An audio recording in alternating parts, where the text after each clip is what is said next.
Heather McDonald has got the juiciest scoop. When you're on the road, when you're on the go, Juicy Scoop is the show to know. She talks Hollywood tales, her real life Mr. Segment serial data and serial sister. You'll be addicted and addicted fast to the #1 tabloid real life podcast. Listen in, listen up. Woo woo. Heather McDonald, Juicy Scoop. Hello and welcome to Juicy Scoop. We are going to get into a very funny, juicy episode because I have a first-time guest who I adore, Farai Bennett. He is a content creator. He is a good-looking guy. So I say you come on over to the YouTube and check it out. He's showing some muscles. But he's really funny. That's really why I had him, not just because he's got good skin. How are you? I'm good. How are you? Thank you for having me. I feel like we've been flirting with this idea for like a year. Yeah, you came across my For You page or something on TikTok. I started to follow you. And I was like, I just love your funny takes and your enthusiasm on things and their fresh takes. And then you came to my party. Yes, so fun. It was really, really great. I'm glad that you're here. Speaking of a party, I'm just going to say it one more time, you guys. My ticket sales are doing very, very well on November 14th. So I want you to get your tickets. It's Friday night, November 14th at the MGM Grand. And that is on BravoCon weekend. So this could be your fun Friday night thing. And it is going to be, I am not getting paid by Bravo. I have no so I will be, it'll be a very funny, snarky, hilarious show that I'm so excited for you guys to see, and maybe you'll even be able to pop by. Yes, I would love it. And of course, Brittany and Julie will be on stage with me. So now that's all at heathermcdonald.net. All right, we're going to talk lots of housewives and pop culture, but there's the funny stories that just don't stop giving. Whether they're tragic, we still find the humor in them. And that is Brandi Glanville and the infamous, the Real Housewives of Ultimate Girls Trip, Morocco, that we will never see. Which is sad, we'll never see it, honestly. I just feel like they should upload it all at once, let the audience decide if it was nasty or not. To remind you guys, this is where Brandi Glanville allegedly fingered or fondled or whatever the very sexy grandmother, Caroline Manzo. She said it was all in good fun, Brandi. Caroline Manzo said she felt very violated, and lawsuits are still in the works. And Brandi was suing, but Brandi's attorneys have dropped her as a client.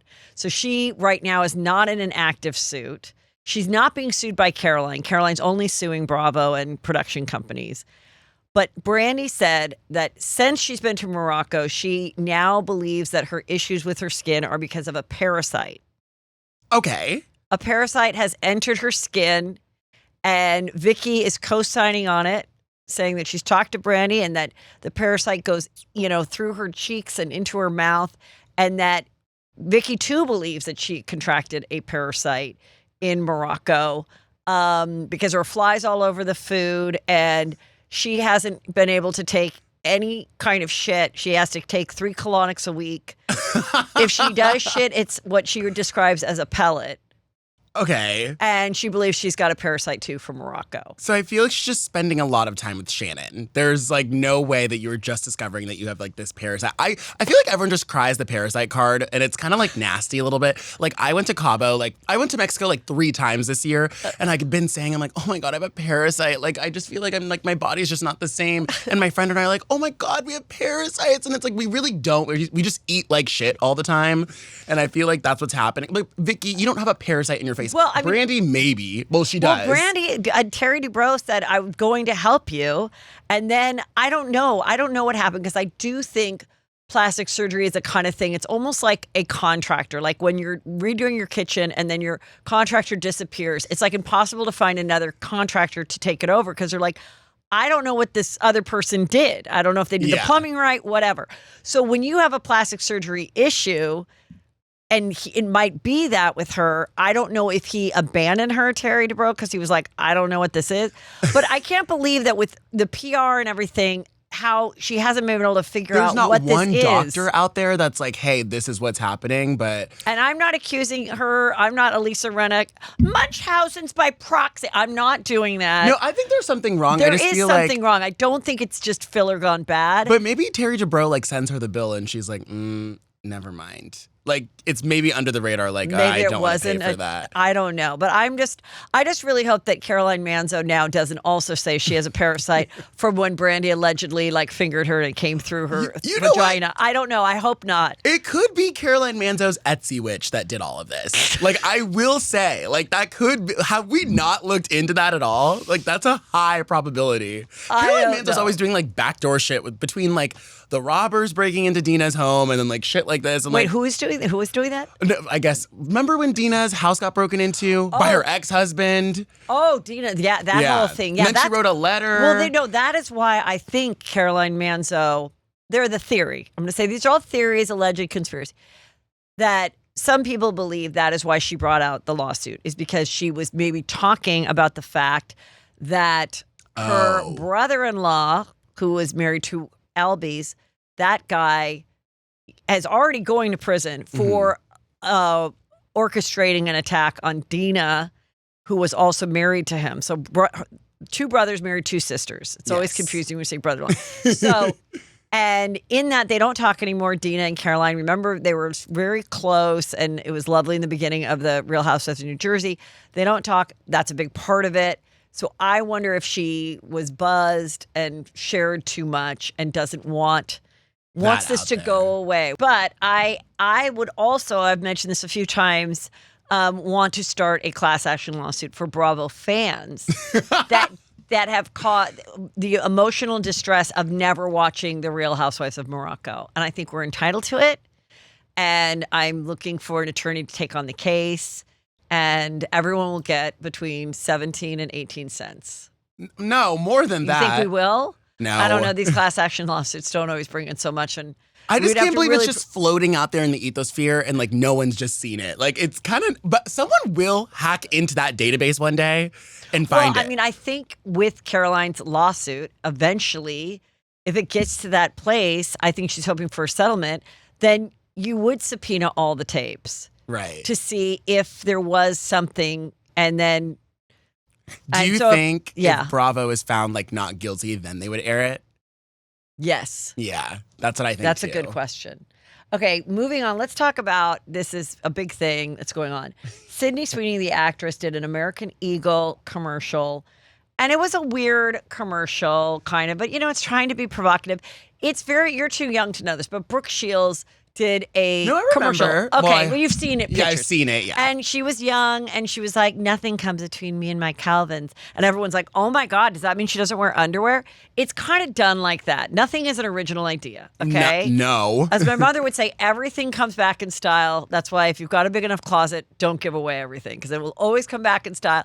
And so she's got the big jeans on, which to me, I hate big jeans. I'm a skinny girl jean. I like a baggy jean. I think you got to have like a really good body to make a baggy jean work. But you I understand. Make it work. You have such a long, like you have long legs. You know, I've never even tried on a pair of. Maybe you need to try it. All right, I'll do it and I'll do a video. I see women who are like 5'4" doing it. You can 1000% do it.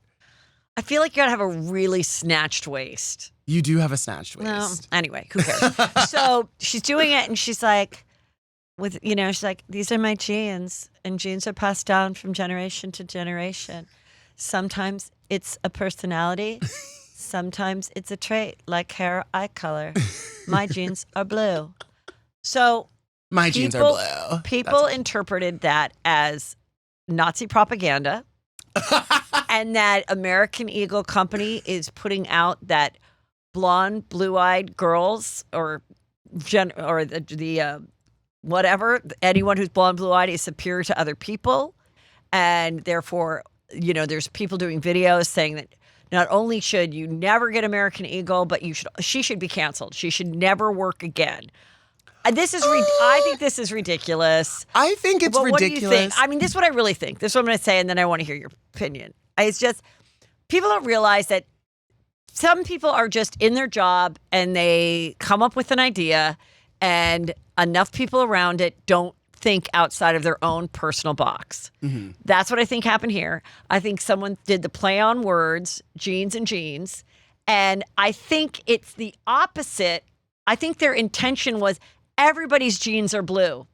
Right. So blue jeans are blue jeans. I mean, you can dye them black, but I'm saying like most people, jeans are blue. So she's like, my jeans are blue, meaning I don't think it had anything to do with her eye color. I think that's really what they're trying to get to, is just to play on words. And then once it starts to go viral and everything, now they're like, well, I don't think their intention was to rage bait. And I don't think but now they're like, let's make the lemonade out of it. And now there are people that are like, now I really want to buy, American Eagle, which is also weird too. What do you think? This is where DEI is important, because like I feel like if someone was there, they would have been like, this is not what we should do.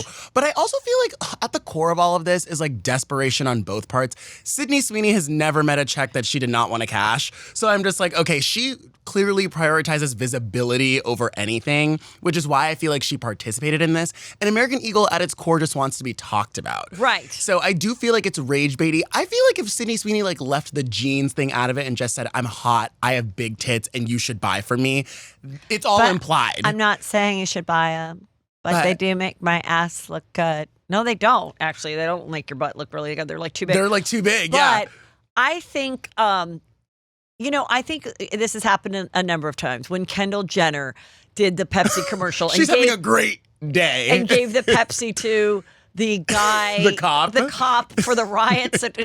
Again, nobody was thinking it through. No one on her team thought it through. The biggest memory I remember, it was when I got a call. Like, I remember where I was sitting. TMZ or something wanted my opinion on, can you believe what's going on with Juliana Rancic? I'm like, what's happening?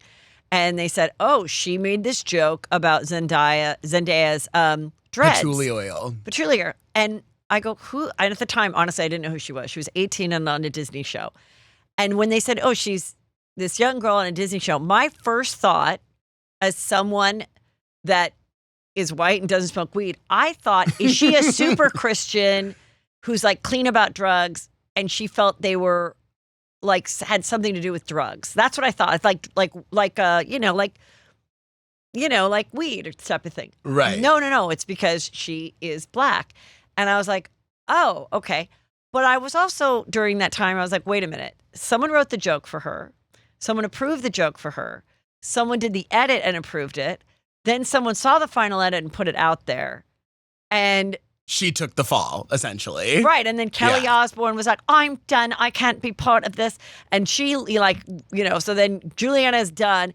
And then Kelly Osbourne goes on The View and says, who's going to clean your toilets, Donald Trump? If you in don't the sense that, it's like in the sense of nothing. Yeah. So it's like, even people, people make, when you are living in a privileged bubble, which is Kelly Osbourne to Sydney Sweeney to Kendall Jenner, and maybe the people that you hire are too, people are not thinking, how could this be interpreted I feel wrong? like I feel bad for Sydney Sweeney in the grand scheme of things, because it's like at the end of the day, she just wanted to be a part of this ad, and everyone's like, well, why does she have to participate in American Eagle? Like, she's so big. Like, she could do Dior. She could do this. I'm like, guys, I feel like if she was getting offered that, she would be doing all of that. And then on top of it, I feel bad because like I feel like American Eagle put Sydney Sweeney like in harm's way of doing this campaign, or any celebrity, because I feel like if it wasn't Sydney Sweeney, say if it was Bella Hadid, they'd be like, oh my God, American Eagle hates the Jews. Or like, no if it matter was Kim what. K, it'd be like, oh my God, her jeans are fake. Like, why would they even put her also, like in this? Why are model and actresses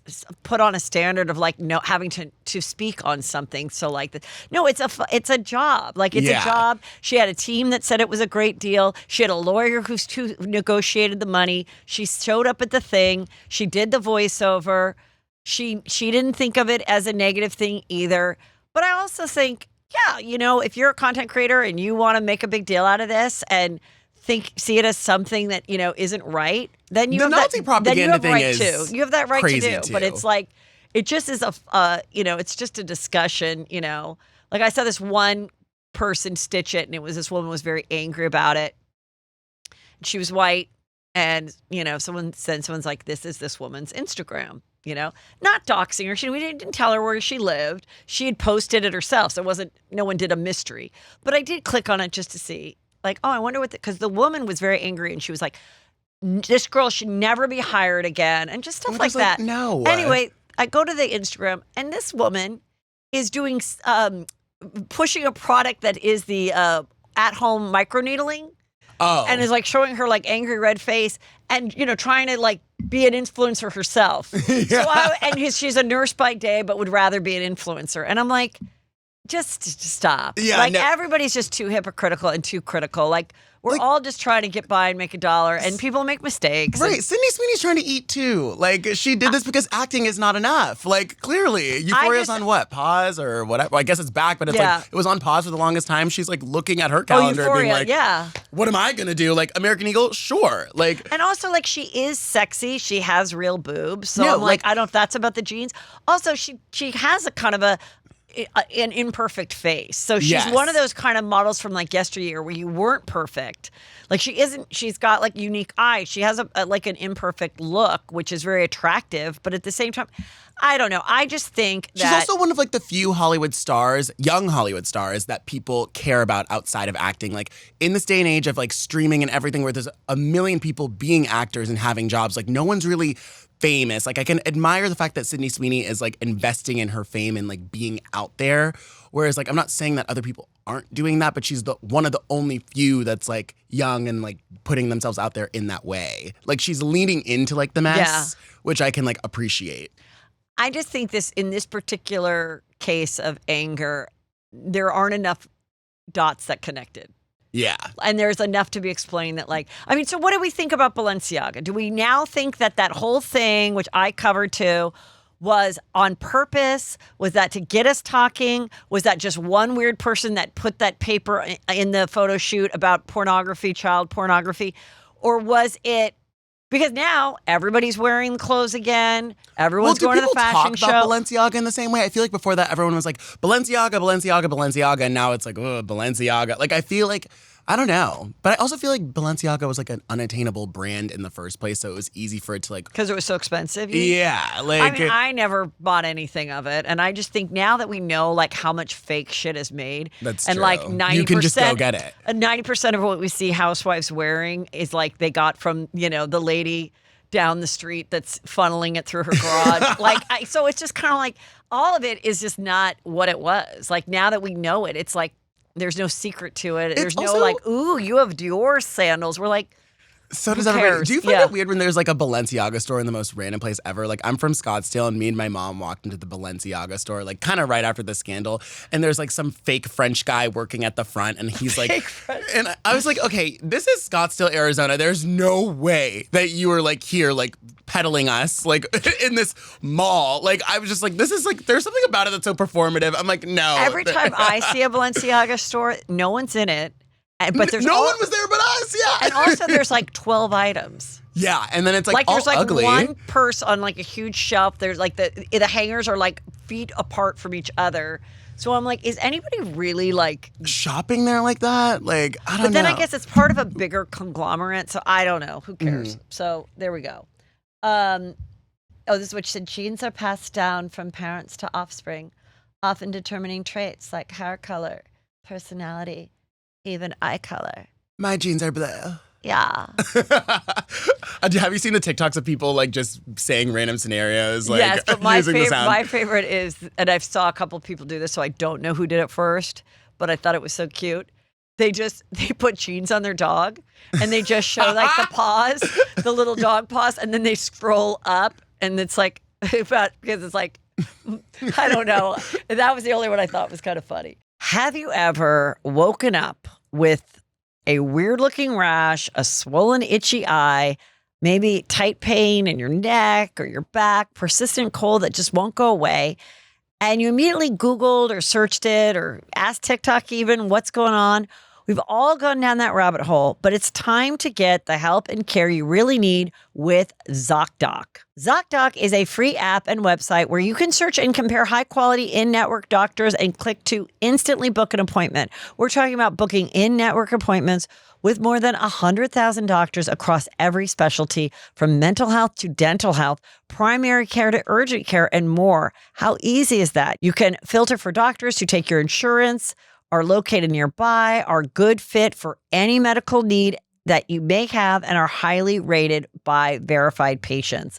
Appointments made through ZocDoc also happen fast, typically within 24 to 72 hours of booking, and you can even score same-day appointments. I have been using this. I absolutely love it. It really keeps my health procrastination a thing of the past. It's so easy and so convenient. Stop putting off those doctor's appointments and go to ZocDoc.com/juicy to find and instantly book a top-rated doctor today. That's ZocDoc.com/juicy, ZocDoc.com/juicy.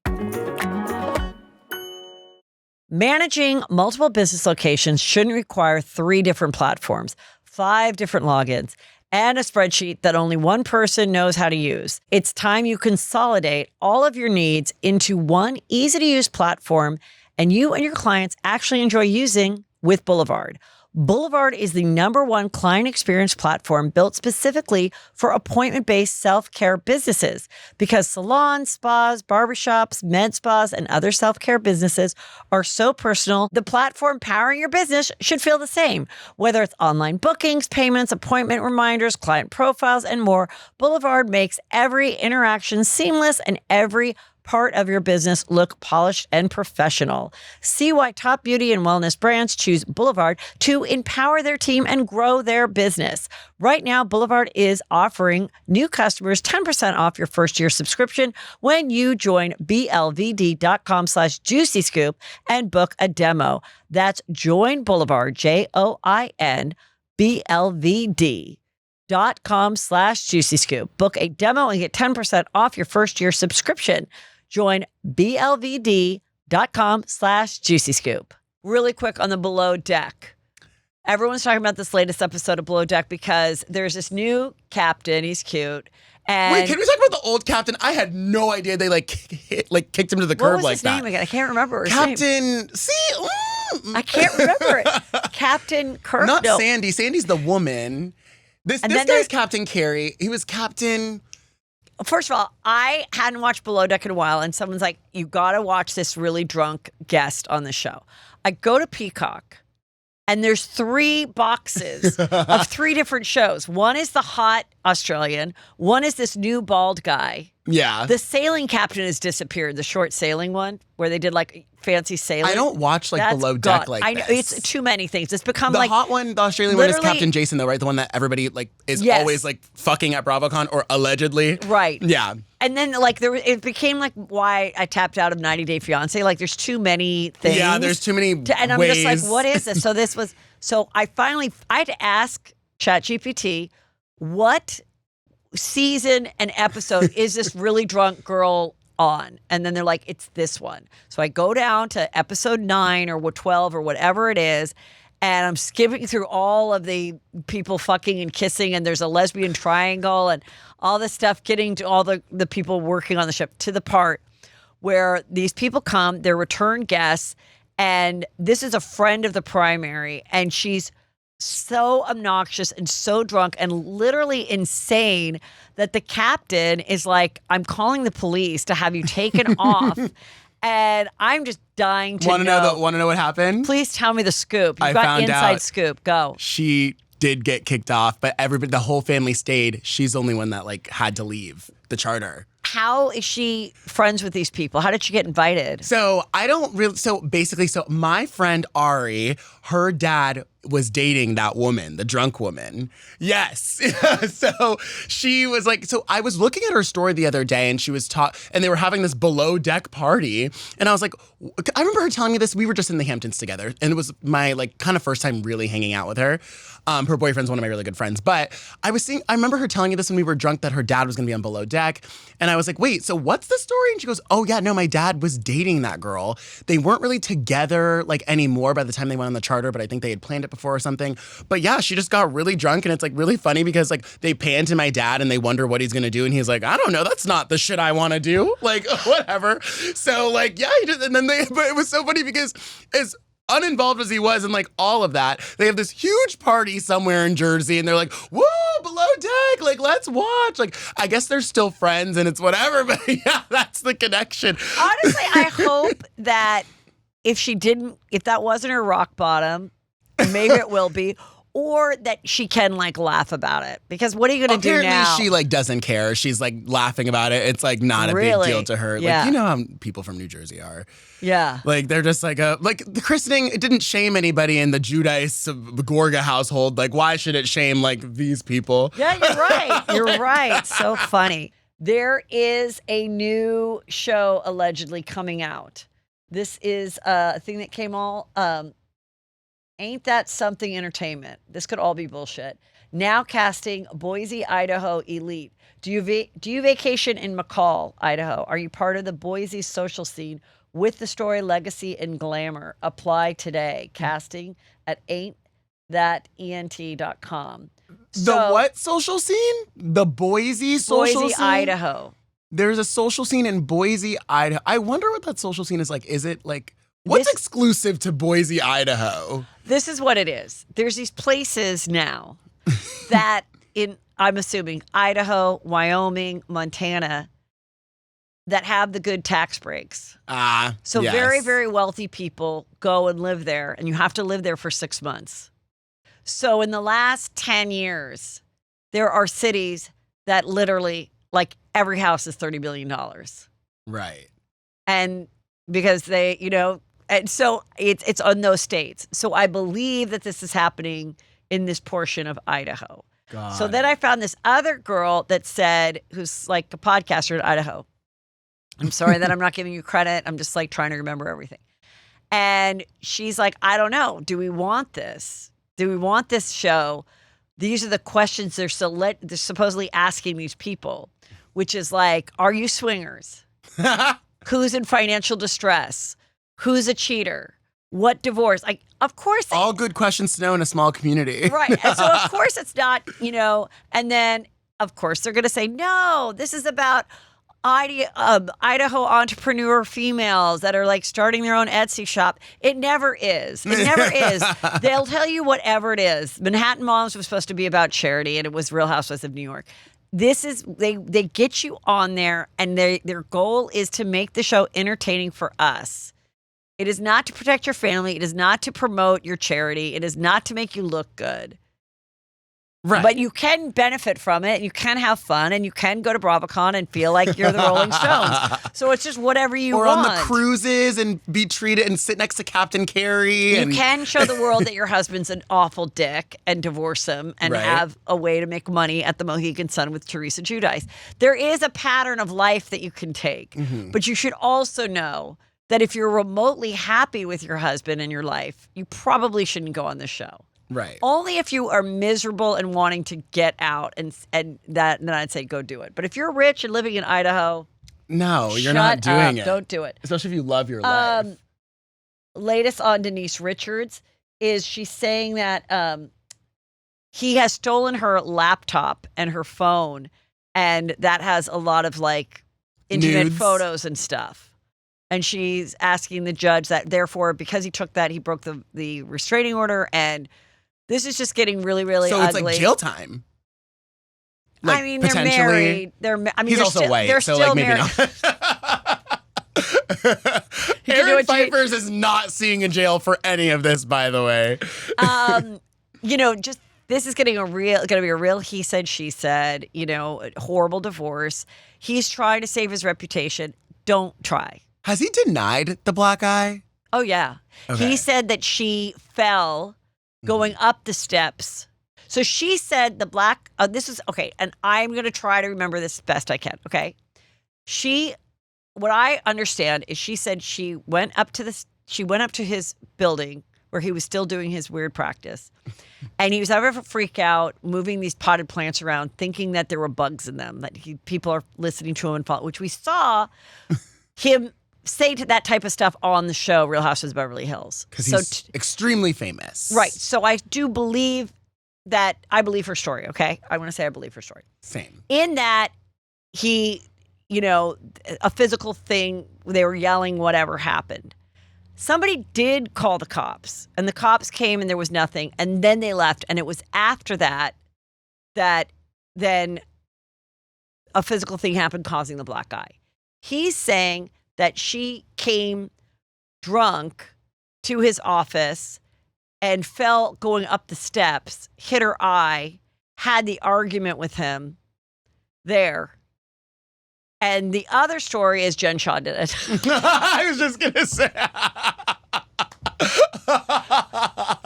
I just thought of that. Oh, God, Heather's so clever. I was literally thinking that entire scenario the whole time. There's nothing funny about this there's nothing situation. funny about it. But this is a comedy show, so relax. But, I mean, the point is, we saw the video of him saying, I'm going to crush your hand. We saw him be weird. We know she has a horrible picker. Yeah. We know that she makes the money. And now he's asking, for support. He's trying to save his reputation because, of course, he doesn't want to be seen as an abuser. However, dude, forget about your reputation. Mm-hmm. End this, follow the rules, stop trying to make her look bad, and hope that you can, settle and get. I mean, he is entitled to something. Something, yeah. I mean, he is. They were married for 6 years, and we saw him on the show. But if he made her move into the condos and all that shit. I mean, if I'm going to be like an attorney for him and we take out abuse, I'd say he was on these shows. Yeah. He was the one that she said produced her OnlyFans. Mm-hmm. Her brand is about being a family with him. Yeah. I mean, if it was the other way around, she would be entitled to. So she's going to have to pay something, right? But how much do you think he should get? Minus abuse. I mean, it's all about getting. So they're married 6 years. He has to get. He's entitled to 3 years of spousal support, and but now it's getting so nasty. He's accusing her of not being good to the daughter. She's accusing him of not being good to her. What's her net worth, by the way? I think about this a lot. Just the way she spends and the way their lives are, the condos and then the house in Malibu. Is she a multimillionaire? I mean, I don't know, because in the beginning of the OnlyFans, there was reports that she was making $2 million a month. Okay. I think maybe the first month, maybe she did. All those people signed up. I think the guys that sign up for OnlyFans talent. Old geezers who have always loved Denise Richards. Right, but I also don't think they're monogamous to their OnlyFans person. So I think after a couple months, whatever, they move on to somebody else. That's so true. They're like, ooh, have you seen Bonnie Blue's new billboard? I'm going to check her out. Okay, someone wrote to me, I don't know if this is true, said about the Bonnie Blue, which is, and the other girl that, does 2,000 guys in a day, and another one does 500 in a day. And we're like, why is Us Weekly picking up these stories? Every comment under those stories are like, please stop. I throw up. I don't want to think about this. Is this real? Whatever. According to this person who wrote me, they know the publicist, and it isn't true. No way. So they're lying about all the guys they're fucking. I always think about that. I'm like, there's no way someone would choose to be that ran through. It has to be too much. I thought, I've been saying it too. I said it earlier on. I'm like, you'd be exhausted and disgusted. And where are there videos of you? Can you pay for the videos of seeing it, or is she just making so much off of the her OnlyFans because people think I'm watching the girl that does 1,000 guys in a day? I need someone to really tell me. There's is there actual video of her doing this stuff? Is this all a PR thing? And Us Weekly just has a slow day and knows that it gets clicks. Because her excuse can't be well, they just didn't make the cut. They didn't make me come, so they didn't make the cut. Right. I mean, what? And then how much time do you have? And then doing the math of it, and how do you find the people? It has to be a doctor's office. Park? It's at a practice. Is it Uber? They all get their parking validated. Yeah, can you imagine? I mean, if 563 people are coming to a location, where are they parking? Right. If it's not a theater, it's got to be a small studio. It's definitely a small studio that is in a plaza. By the way, did you see that? Bicycles? E-bikes. Yeah, e-bikes. Have you seen that interview? Scooters gone forever. I think they are because everyone was getting hit by a car. I just saw someone I don't lime anymore. Yeah, I don't see scooters anymore. Well, no, I think the Lime visit then got into the electric bikes, which that I'm for. Yeah. That's pretty good. And I feel yeah, no, you're right. The bike thing is definitely happening because no one's scootering anymore. Remember the hoverboards? Oh my God, yes. And I was always scared to do it, but it looked so fun. It was kind of a luxury to have one. I bought both my boys those. How was that in your household? I mean, like anything, it was fun for like, a month or two. And Did then you ride move on to it? something. No, I never got on it. Because the balance, I feel, is like where it's off. No. I feel like if you're 5 years old, you're so good with the hoverboard. But if all you're those type, yeah, it was like fun for Christmas, and then that was it. Yeah. Okay, we really got off the subject. Anyway, I wish her well. I mean, obviously, he's never going to get his reputation back. That's what he's trying to do with sharing this stuff. He's trying to prove that she cheated on him. We don't care if she cheated on you. Which is like, we don't like you. Forget it. It's You're a never going to given. win the Housewives audience. We are going to be Team Denise. Did Nicolette Sheridan cheat on him too? The story is he was with this girl, Tracy Bregman, I believe, who was on Young and Restless, very pretty, also in Malibu. Then he got with Nicolette Sheridan. Nicolette Sheridan, yeah. Then he was with Nicolette Sheridan. There might have been a crossover when he got with Denise. Got it. They all live in Malibu. He just went from house to house to house. And now he'll find somebody else. Support to spousal support to spousal support. He'll get a girlfriend too, just like Jax Taylor. They will find a girlfriend. Who do you think he'll date next? It's obviously going to be a celebrity.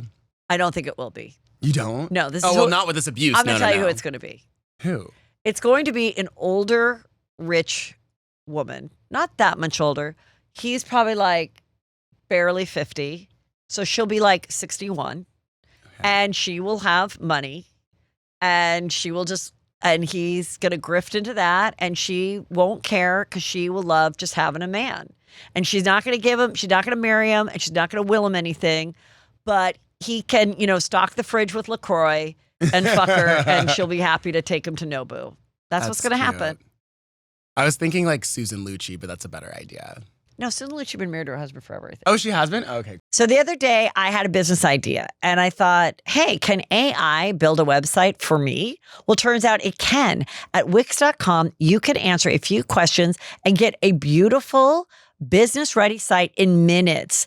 And this is not a skim the surface type AI. This tech goes deep, all the way from generating unique visuals to an AI agent setting up a marketing campaign for you. Wix puts incredible website creation at your fingertips.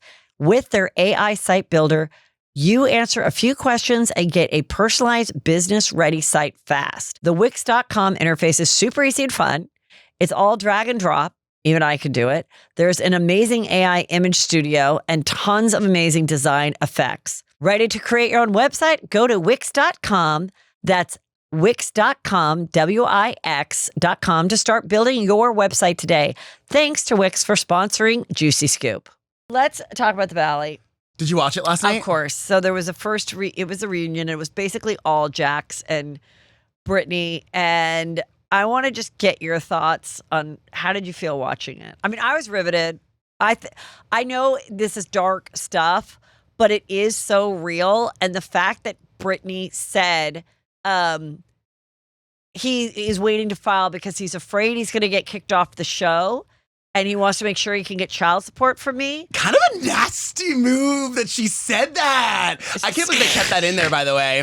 I loved that they kept it in there. I was like, ooh, she just saw the writing on the wall, which is crazy. What did she say? She came in like guns a-blazing. blazing. Degraded me. It's so degrading, that boy's chat. Her voice, oh my God. You know what people have also noticed, and I'm a Brittany fan, is that she didn't sound like that in previous episodes. No, she didn't. And Zach is from where she's from, and he has like a gay accent. But sometimes the gay accent is overpowering, so I'm not gonna like knock him for that. But it's like, why doesn't he have like a little bit of that? I don't know. Tell me what you think. Or someone show videos.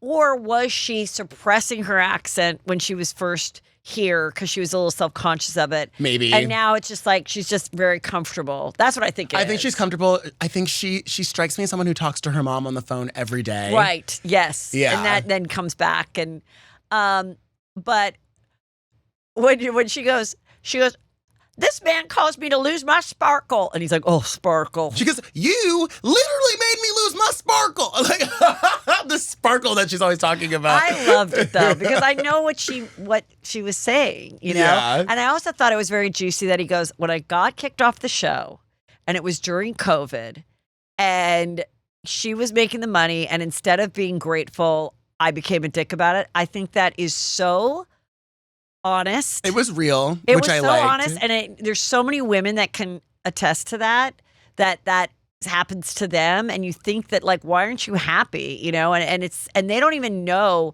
I don't even think he knew at the time that he was consciously cutting her down, which is why I actually thought he came off well, and you know, in the reunion, I really did, because I'm like, he is trying to say like, you know, and I think in hindsight, I think going along with going off the show.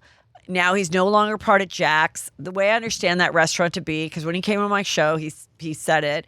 These restaurateurs came to him.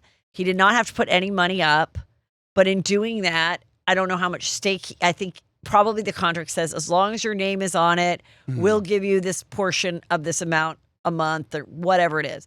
So the contract probably came, and they're like, you know, you're not popular anymore. Just like what happened with Tom Schwartz. And we're going to go in a different direction. And from what I heard, the place wasn't popping.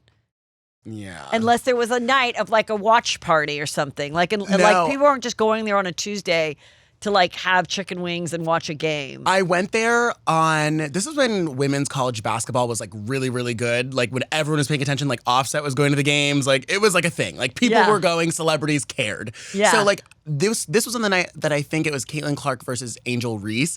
And I just went there by happenstance. My friend was like, let's go to Jax's. We just want to check it out. And I was like, I'm a little hungry, I guess. First of all, that was like the dirtiest place I'd ever been to. My cups were dirty. It just like felt like weird. The Beverly Hills Hotel, like, knockoff wallpaper was just, like, not sitting right with me. Nothing in my spirit was right when I walked in. I was like, this isn't working I'm very particular about, like, where I eat. Here's the thing. In LA, every restaurant is about ambiance, right? It's not really about the food, but if I'm in a good ambiance, like, of course, like, I'm going to enjoy myself. They couldn't even serve me ambiance. Like, okay, fine. And then, like, also, it's empty as hell, and it's a sports bar, and this is the biggest night in, like, sports right now that everybody is talking about, and no one is there. Like, yeah, we're in Studio City, but, like, there's other, like, Rocco's was, like, packed, but no one was in Jax's. Like, there's no overflow. I don't know. It just wasn't meant to be. When it opened, you know, like, they were together, and I was, like, rooting for them as a couple. Were you?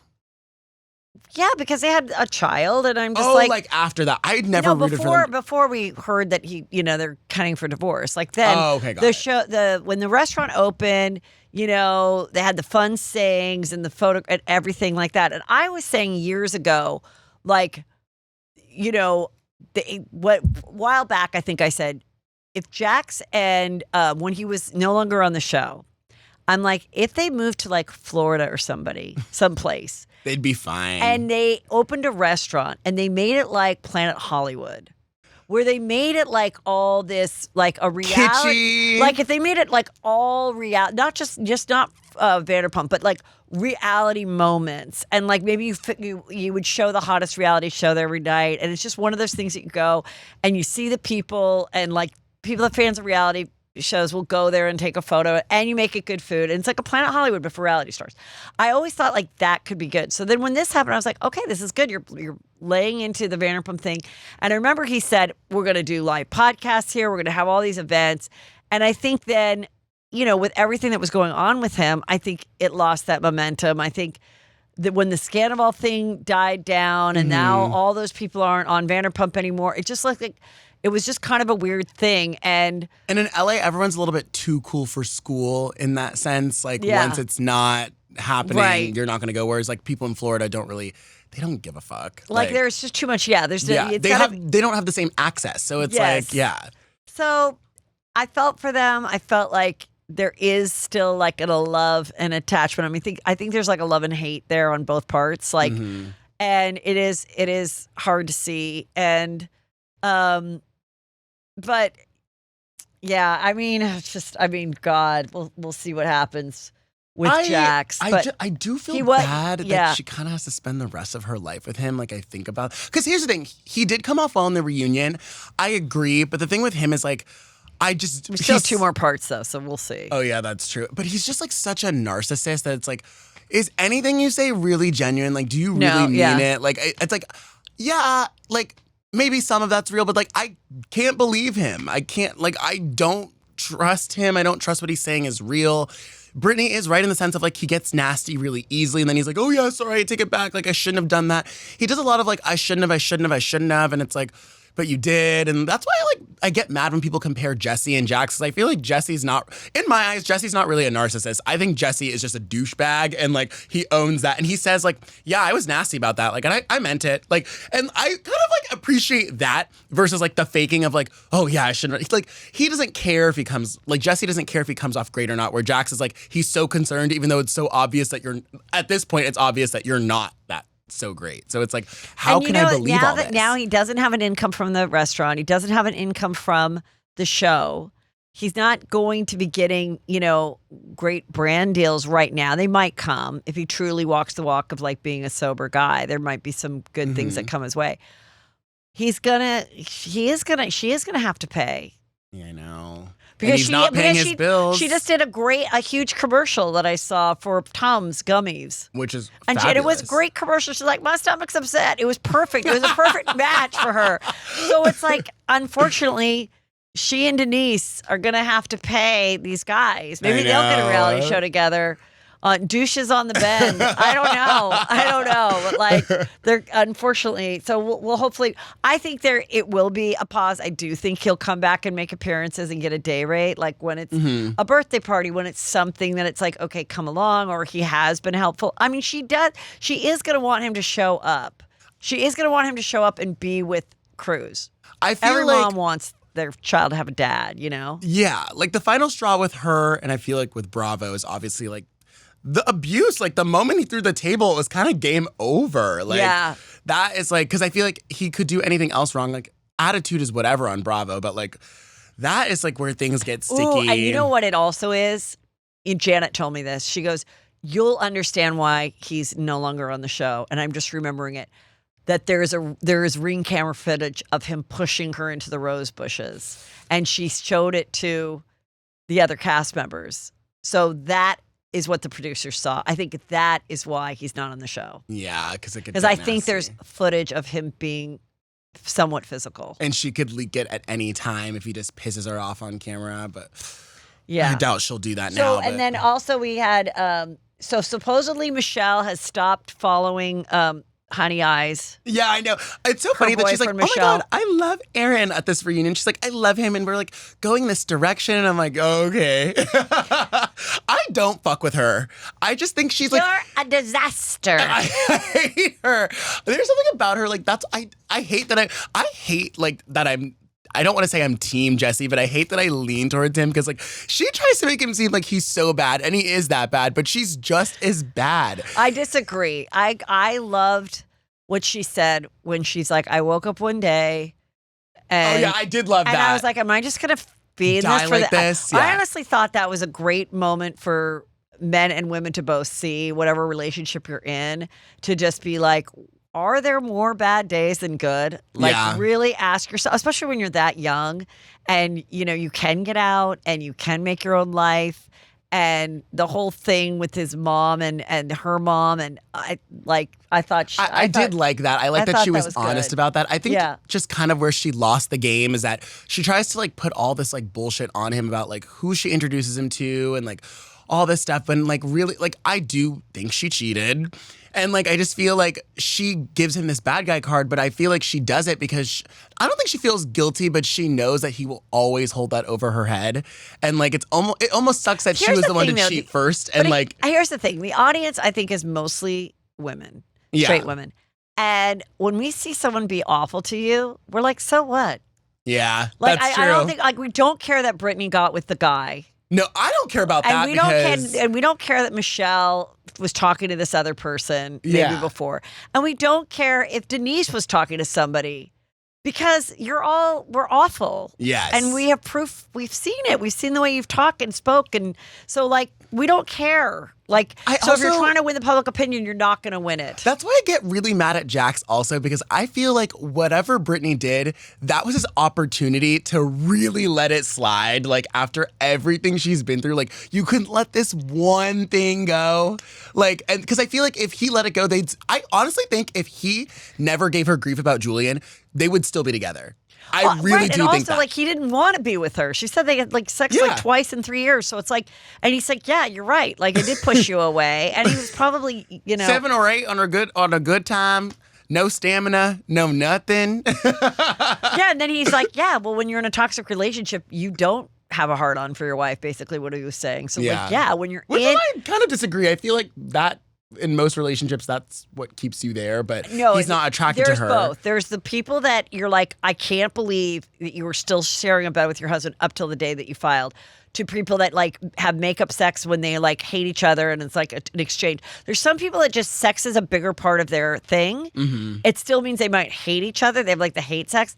And then there's people that really can, if they're not in a good emotional place, it's like the last thing they want to do is go through the motions of sex. Yeah. Even if they're like horny. And I think that's what they were. Yeah. What do you think of, is Jasmine going to stay on the show? I don't care. She doesn't do it for me. You know, she was a reality show queen. She was on. What else was she on, by the way? She was on Dallas Cowboy Cheerleaders. Oh, she was on there. Then she was also on Bachelor with Nick Viall. Yes, I did know that. And then, yeah. So, I mean, I think she does well. Has she done his podcast? That would be interesting. I think he had like a beef with her. I'm not sure. Oh, but, you know, I think she's pretty. It could be interesting. Again, if she doesn't really have anything, it's not her fault that like, she's kind of, I don't know. I saw her at Coachella. She didn't see me. I saw her. I feel bad because she's been in my comments. She's super nice. But I saw her at Coachella and she was like in the artist section. And I could tell she was just like dying to be seen. I'm like, yeah, I don't know. I just don't see it for her, I guess. I also want to say, I've had someone write that about me. That's fair. I saw Heather at a Sephora. Heather Dubrow? No, me. Oh. Like they said, I saw Heather McDonald at a Sephora, and she was just dying for someone to notice her. Well, first of all, the Sephora employees are always hiding. You have to be seen. How am I going to get my right shade? So that's just nasty. Also, I'm like, I'm just saying, like, you could think that, but I'm also like, I know. You're there. Like, you're right. What, can we not? Like, can she not have a good time at a concert? Can I not shop at Sephora? That's true. Like, and I would look for the same. So say you're sorry to Jasmine. Just kidding. Jasmine, I'm sorry that you wanted to be seen. She's in the artist. She could be seen. But I wanted to be seen too. Like, but also, like, or who am I going to know in here? I might know some people from stuff. So yeah, that's true. I know she's like, and maybe she's like, there's no service. Maybe she's looking for her friend. But it was just the way I could tell because I've done this before. I guess I'm not knocking you, Jasmine. I've done this. I'm like, who knows me here? Yeah. Like, so I could just tell. Do you like Zach? I love him and I know him. I knew him before the show. I think what Bravo has needed for years is a bitchy gay, a bitchy fun gay who does not give a fuck about the straight men that he's around. And I love everything about him. I think he's fun. I think he's a fun.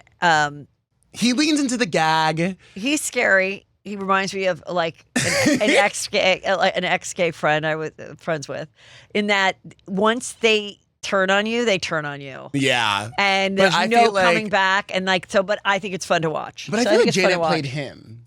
Yes. Okay, so wait. But then this is from Bravo Investigator. This was so weird. So I'm reading this. I'm like, what is this?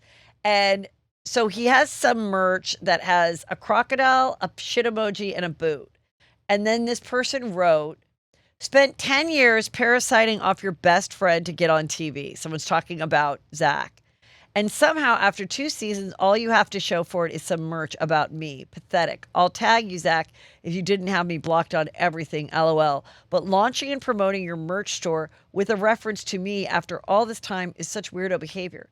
So anyway, I'm like, I thought, okay, because it's crocodile shit boots, okay, is what the 3 emojis would say. I thought this was Brock, Sheena's husband, because he wore those crocodile boots that people have highlighted. They were like high heel crocodile boots, like on a reunion. Yeah. And I was like, what? No, it's some other guy. It's just this other guy. Oh, some other like gay who wants to be in the mix. Who I guess was wearing, who's just like. Who is this guy? I don't know. But like, I was like, why did he make this? But I'm like, who's going to buy this shirt? If it's really about some other gay guy we don't know. I don't know. It's just so weird. I can't with the gay clout chasers on Bravo. The Peter thing. Peter from Vanderpump. You know what? Sheena kind of ate down when she responded being like, that's weird. You asked me to be on your podcast forever ago, but now it's like, fuck me because I talked about LVP. But I do have to say, I do kind of hate that Sheena is like talking shit about Lisa Vanderpump like that, because I just feel like, okay, you knew she was using you. Like, of course she used you for her show, but you didn't care because you were benefiting off of it. But now, like, you need something put in your book. I get it. And maybe you do look back with everything in hindsight, but But here's the thing. Her book is a memoir. Right. And if you're really going to write about your life, she really did. And she's sharing like what she thought, what happened, and now in hindsight, what she thinks was really going on. And you as a reader then can read that part and you can either think, well, Lisa Vanderpump didn't think just the same way that like Bravo will say, who's the next couple you think are going to get divorced on your cast? And then someone says it and no one's thinking, wow, like this couple might be struggling. They have children together. This is who they stood in front of a church and said they're going to be, and now people are just like, ha ha ha, you're going to get divorced soon. Like, so it's the same kind of thing. Like, I think that with Lisa Vanderpump, in asking and doing things throughout the way, we all watched it and she all thought it and she saw it, Sheena being happy and participating and having this wonderful life by being on the shows.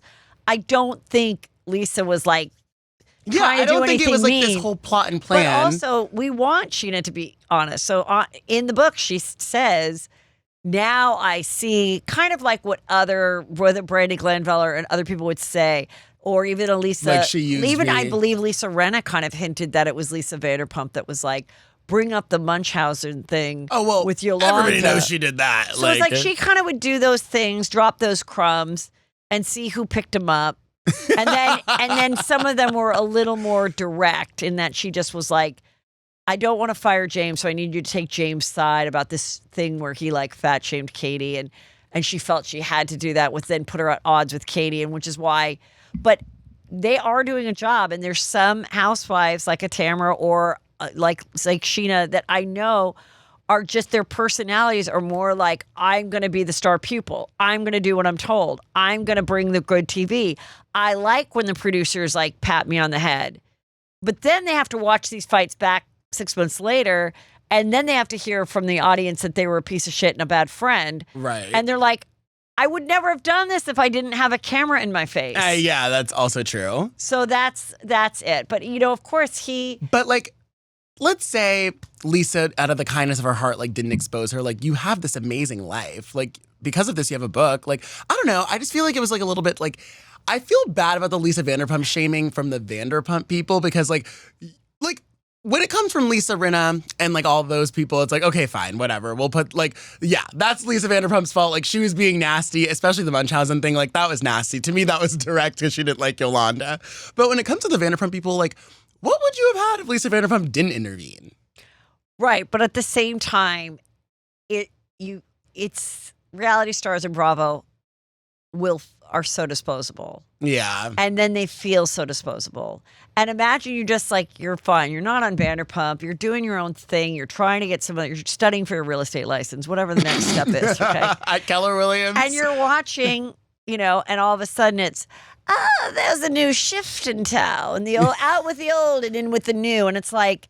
The help wanted sign. And I'm like, am I old? Like, I'm 40. Like, am I really just done? Like, is this it? And it is really like hard to think about that. And it's like a different version of Hollywood. It's been happening. It's like Reese Witherspoon even talked about, I can't get movies anymore. So I have to start a production company. And of course she's killing it. But not a lot of reality stars can go to the next thing. Schwartz and Sandy's is done. Yeah. How many times are people going to go see them like perform karaoke? No. Like, you know what I mean? So they not have to everyone's getting to be the host of Love Island. Like, no, exactly. Yeah. So it's like, and yes, they have this, but like they can be better. I mean, she didn't reveal anything that bad. I guess that's true. Yeah. It is hard, I will say, like also like I noticed this with a lot of the housewives that are on cities that aren't based in LA. I think Sheena is lucky in the sense that like she lives here, she has more connections to like doing something later. Whereas like if I'm like Robin Dixon and I came from Potomac and now I'm like thrust into being this like or almost having to be like this entertainer. Right. And then like you're off Housewives and you have this podcast and you're like, wait, why am I doing this? Like, so I do appreciate, like I make fun of Gina, but like it's great that she's a real estate agent. Like she has a real job to go back to like once this is all over and like whatever. But like I do think about that though with other housewives that live other places. Like what?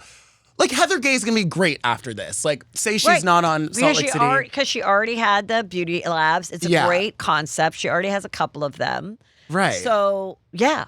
And like, but great. what is Whitney Rose gonna do? Well, it's funny that you asked that. We are doing Julie with Intention, and they're small gold with different kind of astrological signs. And I'm going to relaunch Beauty Rose, or whatever it is, Rose Beauty. Exclusive on Alibaba. No, it'll just be like another thing. Yeah. And or you go to do it, or you were part of a drag show with Teresa and you go to Australia and you get your check. Like, and you know what I think about also? But I also say, make your money while you can make it, especially in this time, because like take every check you can, because then when it does really dry up, you would be like, I can't believe I didn't do that $10,000 gig 2 weeks ago. I mean, Joan Rivers would take every single thing. And she was smart for that. And she had money, but she was like, this may be the last time they ask me. And that was her thing. Other people are like, I'm going to be a little more selective because I can. And then other people are thinking it's never going to end. And it does. And then they look back and regret, well, I should have, done everything. I should have done a couple more brand deals or a couple more appearances or whatever. Yeah. No, that's true. I love analyzing this shit. I can just analyze it forever. That's why I love it. And that's why I can relate to these women. I have empathy for these women. I see what they're doing. But do you ever feel like there's some housewives who are just there to be there? Like, I feel like that about Emily Simpson. I'm like, you're a lawyer, but like, what are you doing? Like, allegedly, her in-laws are funding her lifestyle, allegedly. So it's like, are you just here for the gag and for the fun? Because what are you contributing? Let me tell you something. My sister's an attorney, and it's a lot more easy and a lot more fun to be a Real Housewife. It is. That's true. It's fucking hard work to be a lawyer. It's not all you going up and being in court. And I mean, it's hours and hours of work. It's dealing with difficult people. It's like, it's a hard ass job, and it's not as lucrative as people think. You know? No, it's depending on what lawyer you are. Yeah, like why? Of course, you're like, or do glam and have people write you and say you're so funny and we love you, and cameras are there. Like, it's very rare that someone would not want to do it. Right. It's That's like true. if you're auditioning for it, you want to do it and you want to stay on it forever. Right. So yeah, I get it. And Vicky still does insurance.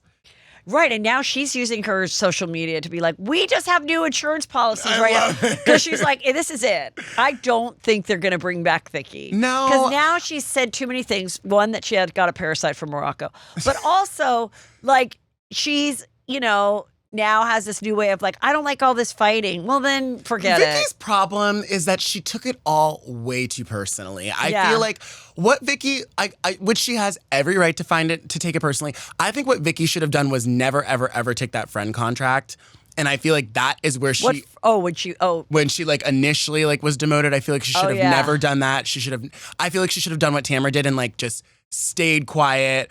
Left, like, not stayed quiet, like, but like just not say anything. And like, she was on for so long. Like, Vicky, did you really like being a Real Housewife that bad? Like, you were in disarray at all times. Like, I feel like if she like just kind of let it go, took the high road, she would have been back. I really think, but I think too much has happened. Too much nonsense has happened. And then like, it's also who she aligns herself with from time to time. Like, it's just a mess. So I feel like she was just too vocal about being upset and made it everyone's problem that like, it made her more like insufferable than she was when she was on. I really feel like the Housewives situation is an addiction.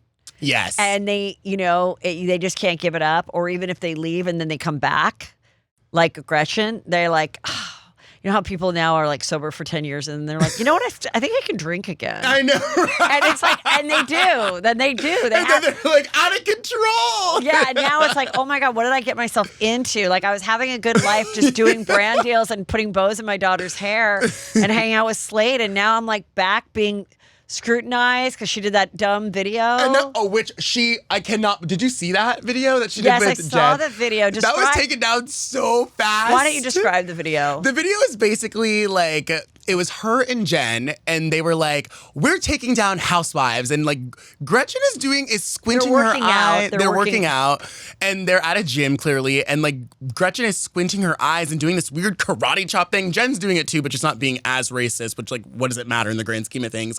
But like, It was like kind of a dig at Katie, I feel. That was just really nasty. It's like, what would... But Gretchen has no DEI. I'm going to say... Gretchen has no DEI. Say when then they did that dumb Asian soundtrack of like karate or kung fu or whatever, they weren't even thinking of Katie. They were not putting the two to two together. They just thought this was funny.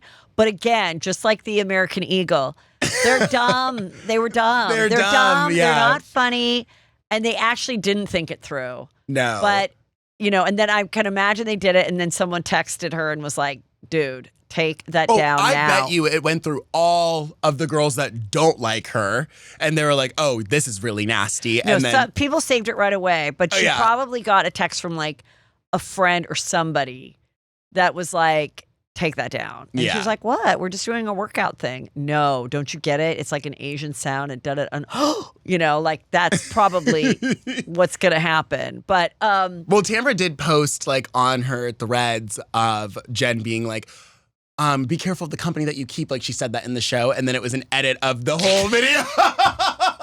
And I was like, wait, okay, she kind of ate with that. Like, I'm like, I don't know. By the way, I forgot to mention this. Do you remember the episode in the latest episode when Heather is meeting up with Jen and she's clearly in Huntington Beach and then she asked the waitress, she goes, what are espresso martinis like in these parts?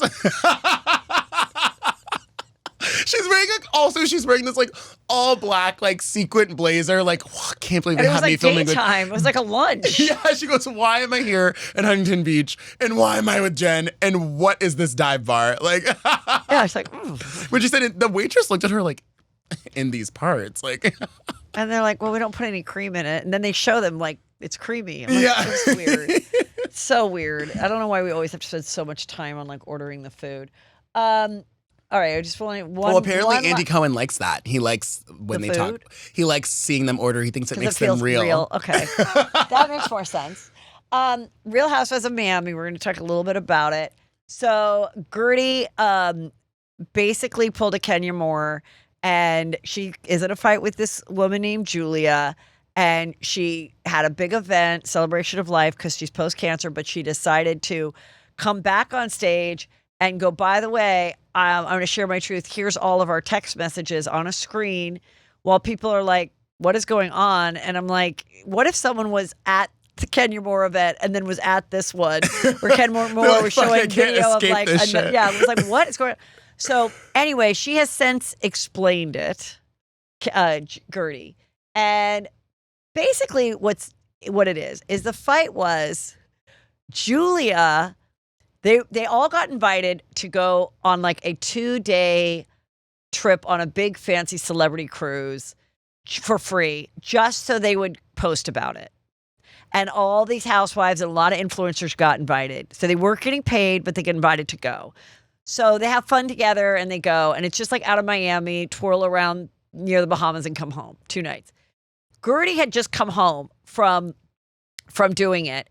And Julia and her are close, and Julia's like, I'm going tomorrow, but now Martina has a medical condition and she can't. Can you come with me? And she was like, all right, I'll go again. Like I just did it, I'll go again.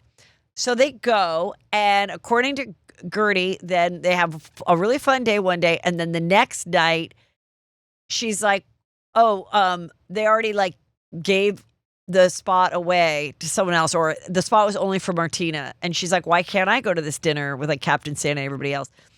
And Julia was just like, sorry, you're going to go to this other dinner. And then she got there, and then there was a mix up and they didn't have her reservation. So then she started to feel like a piece of shit. Why am I here? I already came here. Why did I leave my kids? I have a busy week. So she got resentful. So they were writing some text message back. Neither one was too mean to each other. Yeah. It was not out of control. But then, so everything was fine. That all happened before the latest reunion. Oh. That's the juicy part. So the reunion happens, and she never brings it up. Julia never brings it up. They're fine. The miscommunication, whatever happened. Then they start filming, and it's my belief that Julia had shared it with producers and stuff, and they were like, bring that shit up. We got to have conflict. Mm-hmm. So then she starts to bring it up, saying that like, Julia, that Guerdy took over and it was all about her, and she was, annoying, and she was making all these connections, and it was her invite.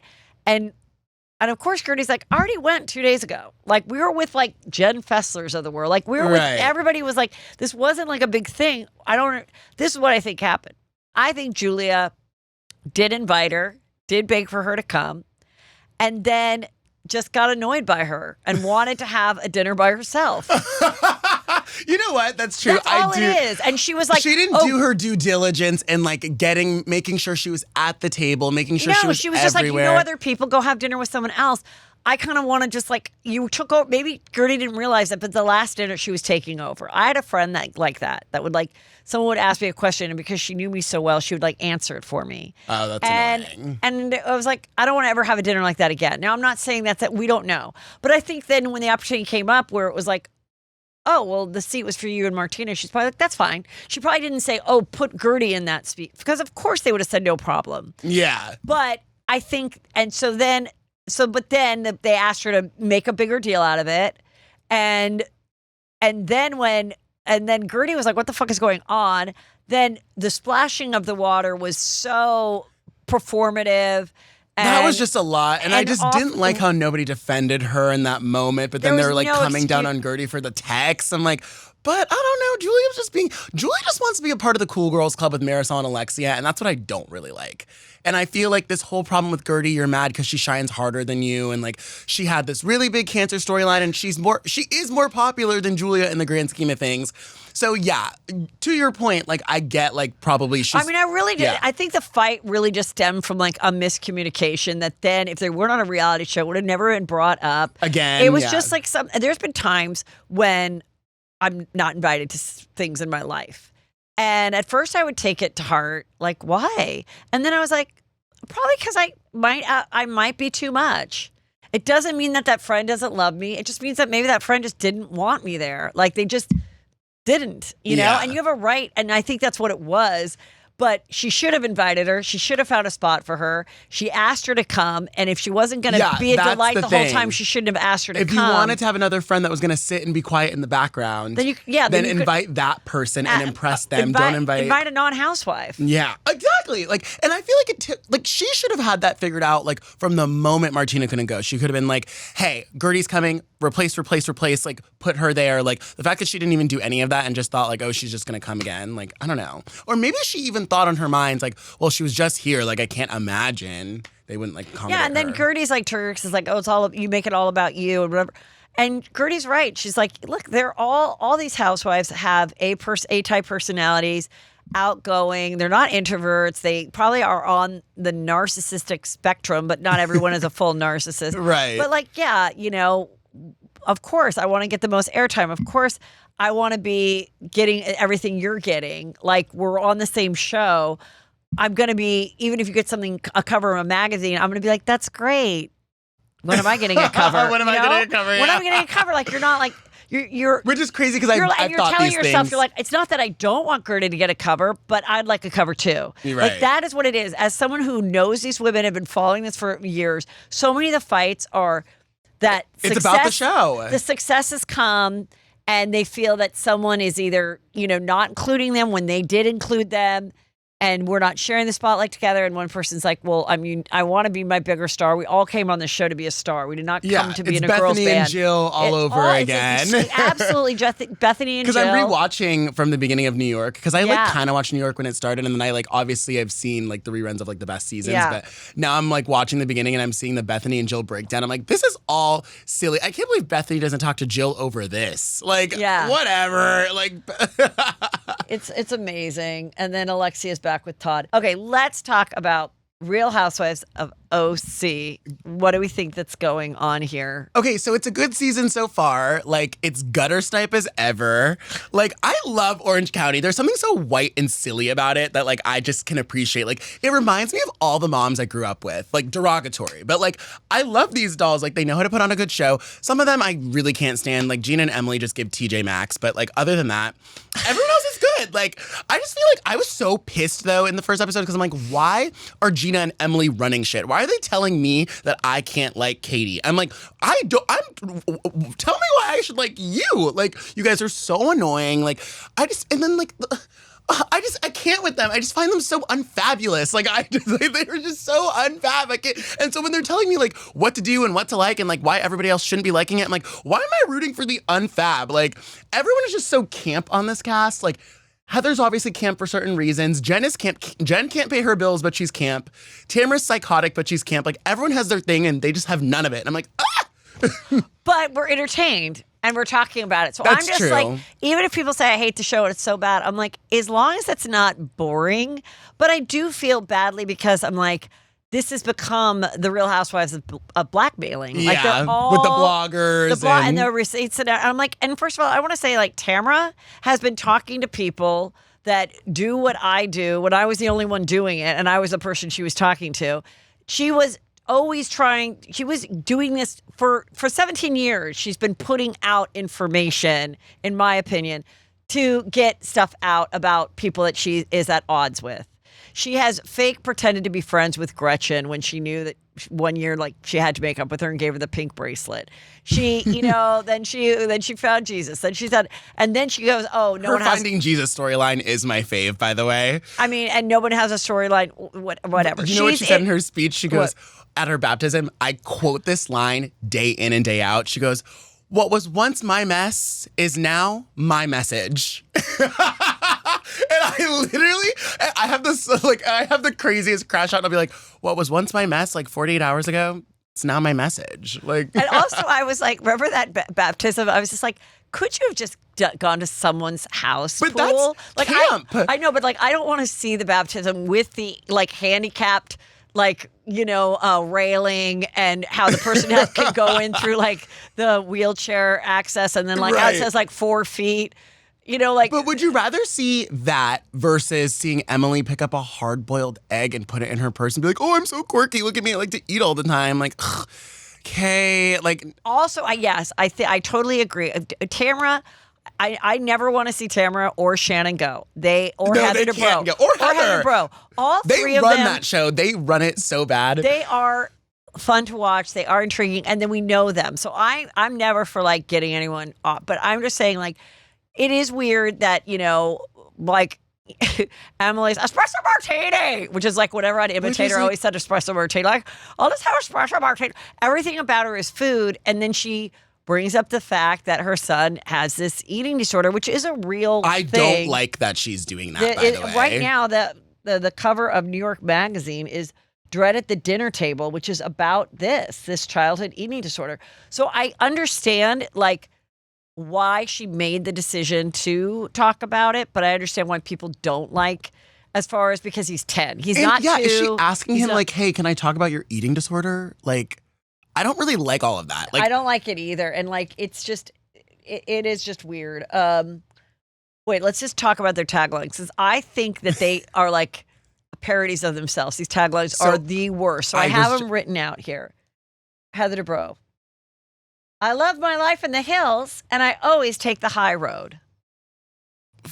But it's like, shouldn't you be taking the road to Orange County? Like, then why I think it was, I'm redoing this house in the hills. I'm going to feature my son who's got his real estate license, and we're moving everything. We kind of, our goal is to just like have our own show about like real estate and redoing houses in LA. I don't know what the goal is, but that's her thing. So whatever.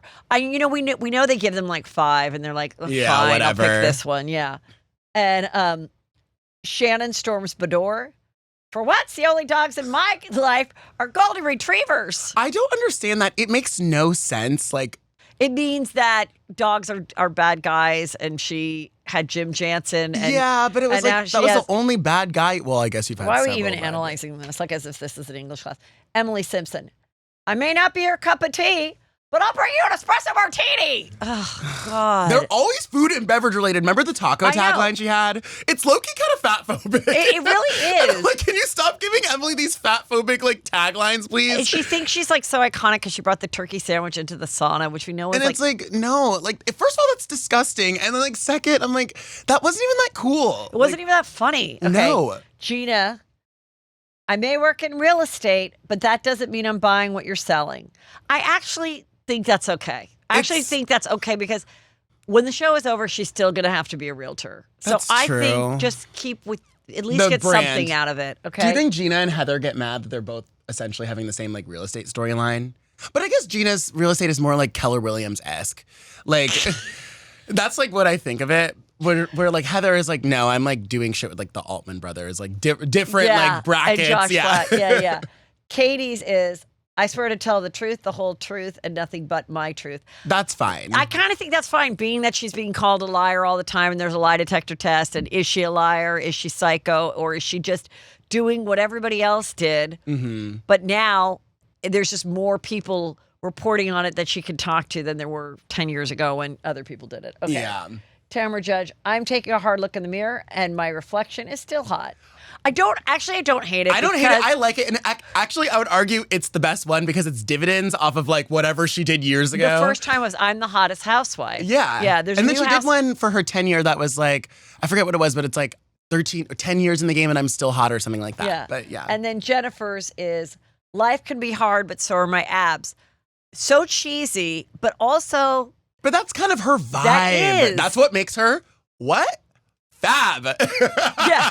Her body, she did go through a major improvement, whether it's. She looks amazing. I mean, clearly, not clearly. In my opinion, I do think she had work done on her body, plastic surgery wise, but she's obviously keeping it up. And I think it's funny that like she and Tamara are like in competition kind of with each other because Tamara's like, I did the workout thing. She did the whole thing with the tanning. A lot of competing storylines here. With a workout, whatever. So now this girl is a bigger workout person. And, probably if you're going to really pick it apart, might even have like a more appealing figure if that's what you're looking for to be in a bikini. Doesn't matter. They all have good bodies. But I've decided why they all hate each other. Everyone's competing for different storylines. It's like we've got the Oppenheim brothers. And then we have the real estate thing with Heather and Gina. We have the real estate divas. We have the workout divas. And then I feel like these two are having like a liar off all the time. About Shannon Bedore, where she's like, you are the worst person ever. Yeah. And then, there's a lot of I feel like everyone on this cast is jealous of what everybody has when they all essentially like have their own different thing, but they don't realize it. Like they think they're in competition. It's like, no, you guys, but I love that they think that because that's what makes the show great. I think it's always going to be, I don't care when people get mad, like they're not rich or they're not whatever. I'm like, that's not the point. I don't care. As long as, even if it's dumb and lame, it's something. Now the question is, but some of them aren't rich enough. Is Katie a complete psychopath liar, or is she just being faced? Is she too much of a newbie to know that she can't lie? Because like when Shannon goes, okay, so for people that are like, I'm not watching the show, I'm explaining it to you. Katie filmed Shannon having a freak out when they were doing their photo shoot, which is this what they call the gallery, like when they're all together. She probably came in, in a dramatic moment with her head cut off. Who knows what would happen? We don't know if a pipe burst. Well, she was pissed because Alexis was there, and I guess she was told that they weren't going to be there at the same time. But also, Shannon, Alexis is on the show, and you're going to have to see her anyway. So wait a minute. So this whole thing. She was having a meltdown about Alexis being there. So wait, did they do this silver photo shoot and you're just using it for 2 seasons? I think they are. Yeah. Oh my God, how lazy. That's how I know, it's kind of cheap. Honestly, Bravo needs to fix some things. The taglines are pissing me off because I'm like, okay, they used to be such an institutional part of the franchise, and I feel like we're not trying hard enough. Like, when Ramona said, like, I'm an acquired taste, if you don't like me, acquire some taste, like literally, that was my Instagram bio for at least 18 months. Wait, let me do it as Ramona.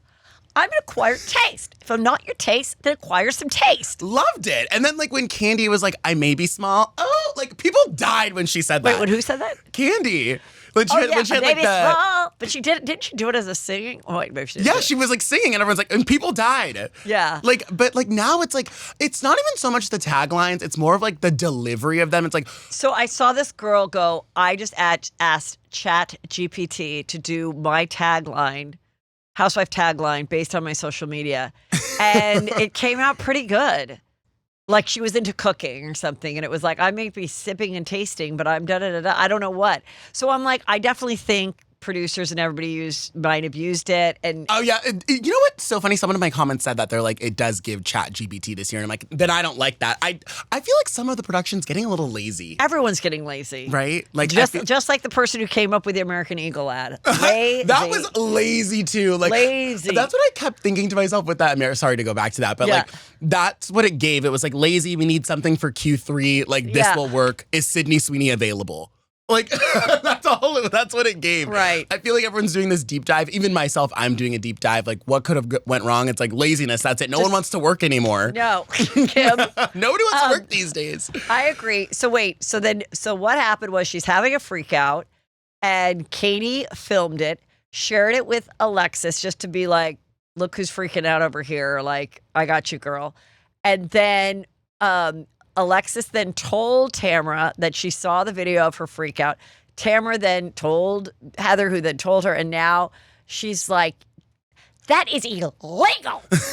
It's not, I don't know if it's illegal or not. I think anyone can be filmed if you're in a public place. She's so So irate. technically you weren't in a public place. It doesn't matter.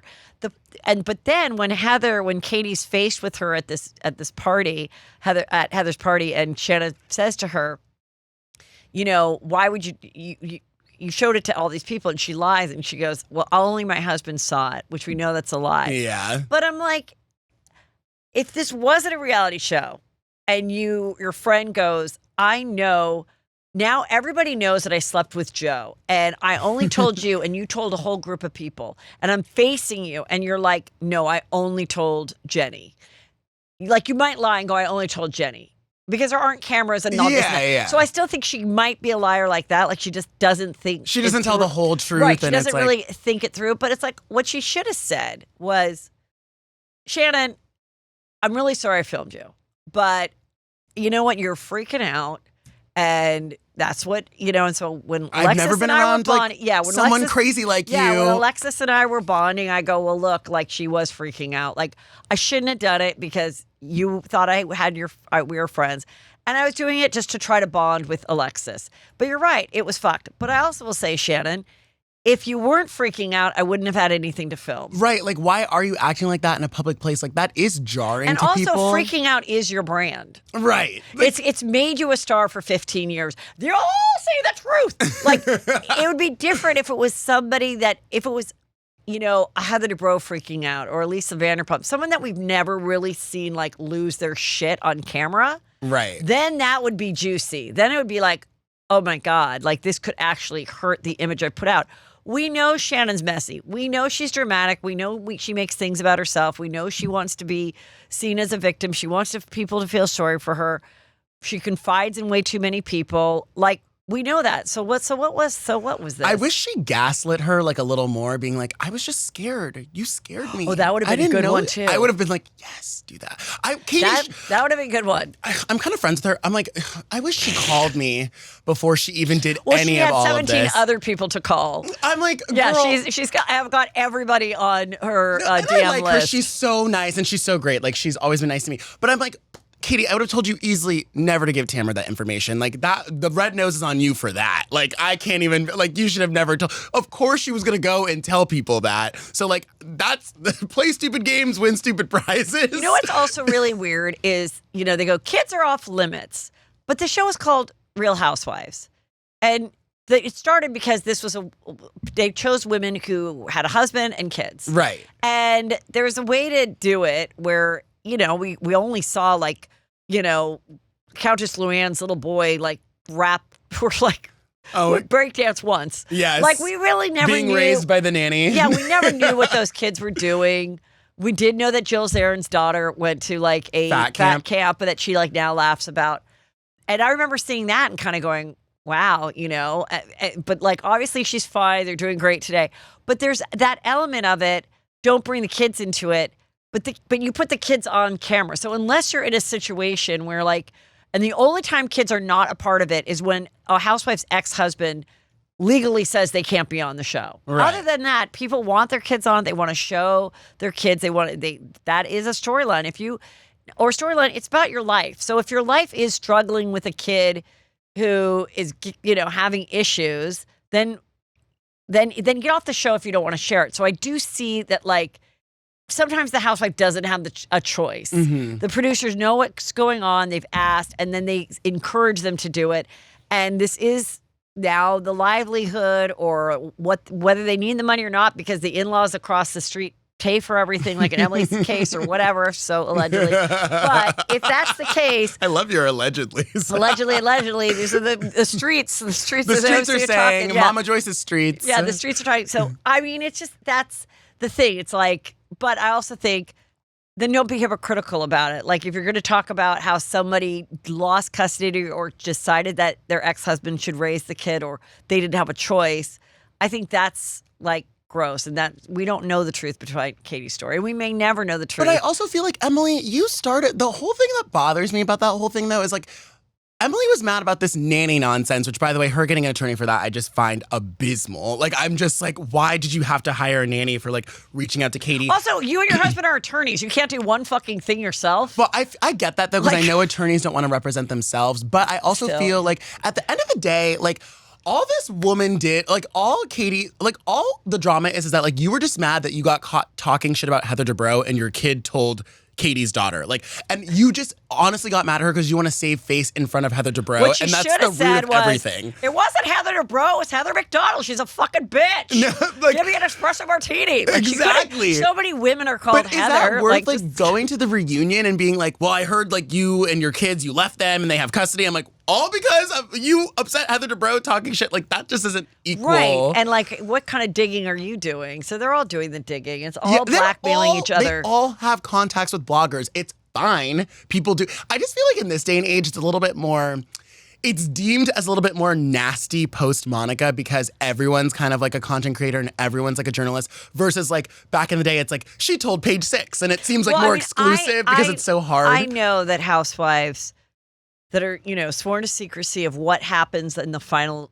episode go and tell people that have accounts and podcasts and stuff.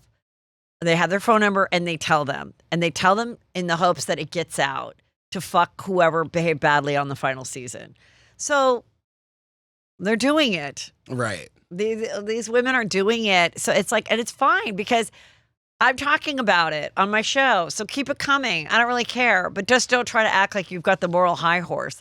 It's now a game and everyone's playing it. And it is what it is. It's never going to be what it was 10 years ago before social media. It just That's isn't. true. And the stakes in this franchise are so not even high. Now that there's no one like stealing someone's man, who cares? I know. Okay, let's talk about, oh my God, look at this photo of Heather Tamara posted this. This is cute. The original cast of, what do you think of the Gretchen and Joe of it all? You know what? I like the move because I feel like Tamara was smart enough to know that Gretchen isn't mature enough to handle seeing her her boyfriend's ex of like a decade ago. Like more than a decade ago. More than a decade ago. Like, what was Joe really gonna do? Go confront them? Like, no. Like, Gretchen, step your pussy up. Like, I just feel like you should not. That was your time to be like, okay, hi, Joe, how are you? Like, kind of gag Tamara about, like, of course, she's like, my thing with Gretchen is that, like, Tamara's right in the sense that she brings up stuff from, like, the Stone Age.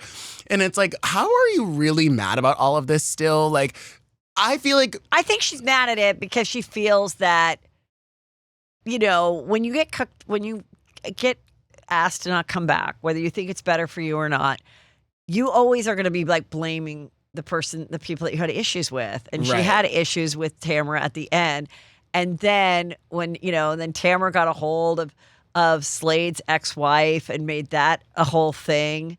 Did she do that though? Because I just heard that she like put out the GoFundMe on the podcast because it was like in People Magazine or something. And then she just had to talk about it on the podcast. I will say, so this is kind of an interesting story for people, not everybody is up on it. So let me just explain. So Slade had 2 sons when he was dating Joe, when we first saw it. One is older and, was almost 18 when she was around. The other one, which was another woman, had severe medical issues and has since passed. And when that boy passed, throughout the show, Tamara was always trying to say that Slade didn't pay his child support, so there was money that was owed and this and that. Then the boy passed, and she put it out on her podcast and everything that I've talked to the mother of this child, and she needs money for a GoFundMe for the funeral, whatever. And so Gretchen really felt like that was awful. And Gretchen put out her own thing where she talked about this boy and that her daughter was with, like, they've all met, they've all done things together. None of us really know the situation, but we're talking about a child that passed. Like, it just was, I don't know. But isn't it like, but at least she's putting out the GoFundMe, kind of, like, you know, wanting people to donate. That's how I see it, because I feel like. I think, you know what? If you really didn't want to hurt Gretchen and you really didn't want to hurt a father who did lose his son, which is Slade, then go give it to one of those bloggers. That's also true. You could absolutely be a Lisa Vanderpump who would give stuff to other people to run with. But technically with Tamara and her podcast, I don't want to say she's a blogger, but like if that like shows up on her Housewives desk, then like, you know. Right. Of course. You can do that too. And I'm like get into it too. But I've been, you know, like, well, we'll get in. Let me tell you what like happened with, let's just jump over to. Wait, by the way, this is so funny. Is They'll that you? probably after this. Are you the skunk in the barnyard? Yeah, so just watch. Now that I'm talking about this will be removed by Thursday afternoon, okay? But this has been up there for weeks. People have sent this to me. When you go to Peacock you look so and you want to watch old episodes of Orange County, there's photos of, you know, from the episode. So there's Shannon Bedore crying for her vow renewal or whatever. And then there's this episode, season 9, episode 10. So go to season 9, episode 10 on your Peacock. If I am no longer the cover art, it's because, thank you, Bravo, you listened to the show. They used me from when I went to Heather Dubrow's thing, and they call it Skunk in the Barnyard. Now, according to my friend who sent it to me, they watched the episode. I'm not even in it. I thought, oh, this must be from when Shannon, when Heather had her breaking of the ground party and we all went to the rodeo and I brought my son and everything. According to this, no, they just wanted to write a mean thing on my face. And I don't hate the photo. I don't hate it too. You actually look like you're living there and I find it so funny. I mean, I'm flattered by it, so I don't want them to take it down. I think don't take it down. It's funny. Who cares? Thank you so much. This was so fun. We could go on for another 2 hours, so you'll have to come back. Tell everybody how they can follow you because you did give out such good, funny takes on things. Thank you for having me. You can follow me on all platforms at Farai Bennett, F as in Frank, ARAIBENNETT.